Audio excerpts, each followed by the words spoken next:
Bienvenue dans ce chapitre consacré à la conclusion du contrat de syndic. L'objectif est de vous donner une méthode simple et sûre pour préparer la mise en concurrence, lire un contrat type, sécuriser le vote en assemblée générale et suivre la prise de fonction. À l'issue de cette vidéo, vous saurez choisir un mode de gestion adapté, éviter les clauses piégeuses et justifier vos décisions comme un professionnel. Commençons par rappeler le rôle du syndic. Le syndic est le mandataire du syndicat des copropriétaires. Il exécute les décisions de l'assemblée générale, gère l'administratif, la comptabilité, le juridique et le technique de l'immeuble, ainsi que la communication avec les copropriétaires et les prestataires. Il peut être professionnel, bénévole parmi les copropriétaires ou fonctionner en mode coopératif lorsque le conseil syndical prend collectivement la gestion. Le contrat de syndic formalise ce mandat, sa durée, les missions incluses dans le forfait, les prestations particulières facturables, les modalités financières et les obligations légales. C'est un document pivot parce qu'il engage la copropriété sur 1 an, 2 ans ou 3 ans et qu'il conditionne concrètement le niveau de service et le coût. Avant d'entrer dans le contrat, posez la question du mode de gestion le plus pertinent. Pour une petite copropriété très simple, un syndic bénévole peut convenir si du temps et des compétences sont disponibles.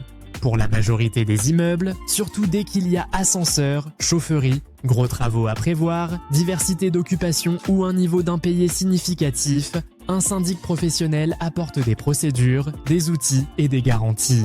Le mode coopératif peut être une alternative lorsque le conseil syndical est structuré, motivé et prêt à assumer la collégialité des tâches. Votre rôle est d'analyser les besoins réels de l'immeuble, la complexité technique, la disponibilité des acteurs et de proposer le dispositif le plus robuste au meilleur coût global. Passons à la préparation de la mise en concurrence. C'est une bonne pratique et, dans les faits, une attente forte des copropriétaires. Rédiger un cahier des charges clair. Nombre de lots, équipements, contrats en cours, sinistralité, niveau d'impayé, chantiers à venir, exigences de reporting, présence souhaitée en réunion, astreintes et délais d'intervention.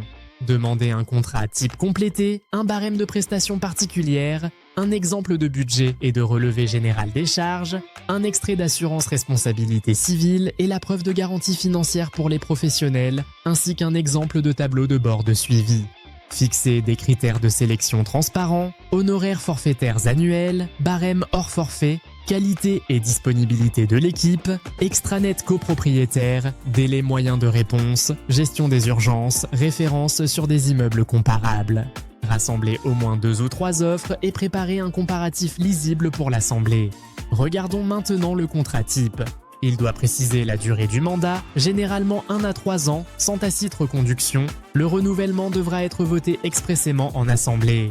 Il décrit les missions incluses dans le forfait de base, par exemple la tenue de la comptabilité, les appels de fonds, l'assemblée générale annuelle et son procès-verbal, la gestion courante des fournisseurs, la visite périodique de l'immeuble, la tenue de l'extranet si applicable, ainsi que la conservation des archives. Il détaille aussi les prestations particulières facturables en SUS, comme une assemblée générale supplémentaire, la gestion de gros travaux, le traitement de sinistres complexes, les relances d'impayés ou les états datés lors de la vente d'un lot. Le barème doit être joint, clair, raisonnable et conforme aux plafonds réglementaires quand ils existent. Le contrat précise l'obligation de comptes bancaires séparés au nom du syndicat des copropriétaires, les assurances du syndic, la gestion des fonds et la restitution des archives en fin de mandat. Vérifiez que les délais de transmission de pièces en cas de changement de syndic sont bien indiqués et conformes au texte. Enfin, regardez la clause de rémunération liée aux travaux. Elle doit être justifiée par une valeur ajoutée réelle en pilotage, en contrôle et en coordination, et non se résumer à un pourcentage automatique sans contenu. Soyez particulièrement attentif aux points de vigilance suivants. D'abord, la ventilation entre forfait et hors forfait. Plus le forfait est complet, moins vous aurez de mauvaises surprises. Méfiez-vous des forfaits artificiellement bas compensés par des barèmes élevés pour la moindre action. Ensuite, la fréquence de visite d'immeuble. Il est préférable d'avoir une visite planifiée, tracée, avec compte-rendu, plutôt qu'une promesse vague. Vérifiez l'engagement sur les délais de réponse aux copropriétaires et sur la mise à jour de l'extranet.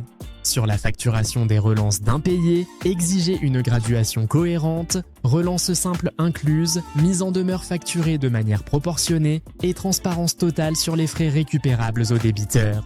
Côté état daté pour les ventes, vérifiez le respect du plafond réglementaire en vigueur.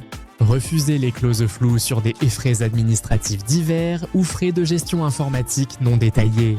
Enfin, sur les travaux, demandez la méthode précise, nombre de devis, analyse comparative, animation des réunions de chantier, validation des situations et des factures, réception et levée des réserves, suivi des garanties.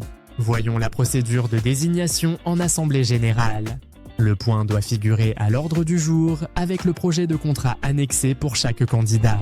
Le président de séance présente les offres ou, à défaut, c'est vous qui en ferez la synthèse de manière neutre et factuelle. Les copropriétaires posent leurs questions, puis on procède au vote. La désignation du syndic se fait à la majorité absolue de l'article 25. Si cette majorité n'est pas atteinte, un second vote peut être organisé immédiatement selon la règle de la majorité simple. Cette mécanique évite de bloquer la copropriété et permet d'aboutir à une décision dans la même réunion.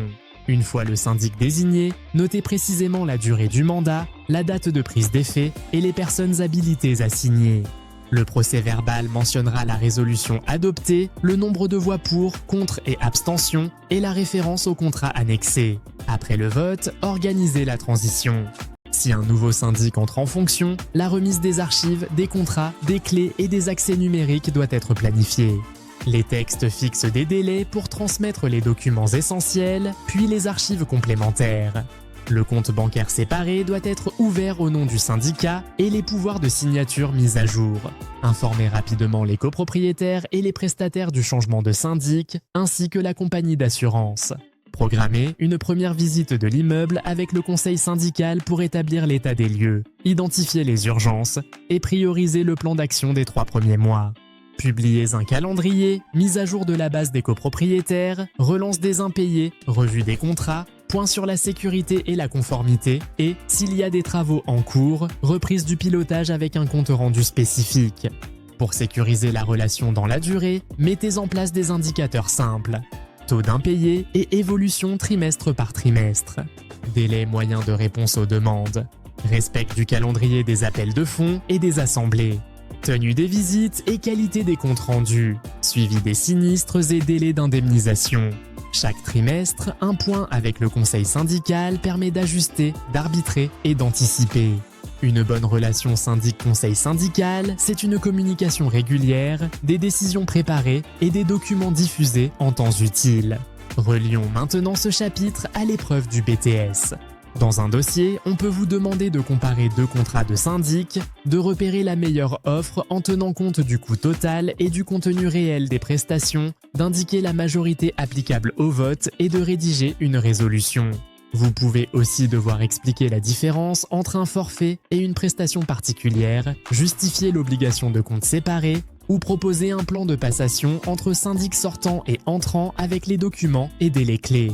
La bonne méthode reste la même. Lisez, qualifiez, appliquez les règles, proposez une décision opérationnelle et traçable. Terminons par une mini checklist pratico-pratique. Le mode de gestion est-il adapté à la taille et à la complexité de l'immeuble ? Le contrat type est-il complet, lisible et honnête dans sa ventilation forfait hors forfait ? Les engagements de service sont-ils concrets et mesurables ? Les obligations légales sont-elles respectées, notamment le compte séparé et les assurances ? Le barème des prestations particulières est-il raisonnable et conforme au plafond ? La résolution d'assemblée est-elle correctement rédigée avec la bonne majorité ? Et la transition est-elle organisée avec un calendrier et un responsable par action ? Vous avez maintenant la méthode et les repères pour conclure un contrat de syndic en toute sécurité. Dans le chapitre suivant, nous plongerons au cœur du processus de décision en copropriété. Nous verrons comment préparer une assemblée, bâtir un ordre du jour solide, sécuriser les votes avec les bonnes majorités et rédiger un procès-verbal exploitable, le tout avec des exemples concrets et des astuces de praticiens.